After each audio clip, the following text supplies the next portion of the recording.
সিদ্ধান্ত নিয়ে এদিকে আর আসবেন না, কারণ এদিকে আসা না আসা সমান। এই তো মানুষ কি জন্য এখানে আসছে তা বোঝা যায় না।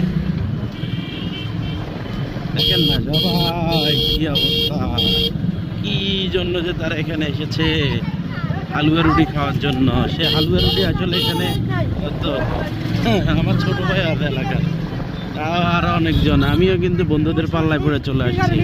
আসলে এখানে দেখার মতো তেমন কিছুই নাই। এটি হলো দুই পাশে ফসলি খাত, পানি শুকানো মাত্র এর যে এখন পরিবেশ, সে পরিবেশটা চলে যাবে।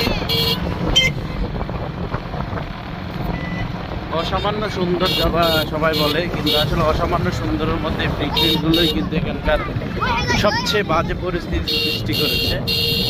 রাস্তার অবস্থা একেবারেই খারাপ। এই রাস্তায় চলাফেরা তার কোনো টাইম নাই, সে এমনভাবে দাঁড়িয়েছিল। এরে টান রে, এরে টান। দেখেন এটা নাকি এদের এখন মনে হচ্ছে যে একটা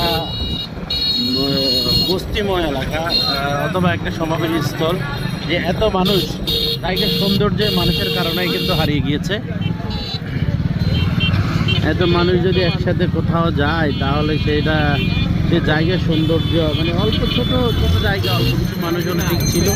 এত মানুষ আসছে, আজকে মনে হচ্ছে যে পুরো লক্ষ্মীপুর এবং নোয়াখালীর মানুষ এখানে চলে আসছে। আপনাদেরকে দেখায় প্রচুর মানুষ, দেখেন সব মানুষ আর মানুষ। দেখেন মানে এই যে ব্রিজের কথা বলা হচ্ছে, সেই ব্রিজটা পর্যন্ত দেখা যায় না। দেখেন কি অবস্থা মানুষের, মানুষের লোকরান্য হয়ে পড়েছে। গাড়ি রাখো, দাঁড়াও, এদিকে আর কিছু দেখার নাই। মানুষ ছাড়া কিছু দেখার নাই। আমি নামি, দেখেন সব মানুষের মানুষ। এটি হলো সেই চরকাদিরের ঐতিহাসিক ব্রিজ। মানুষের কারণে ব্রিজ দেখা যাচ্ছে না।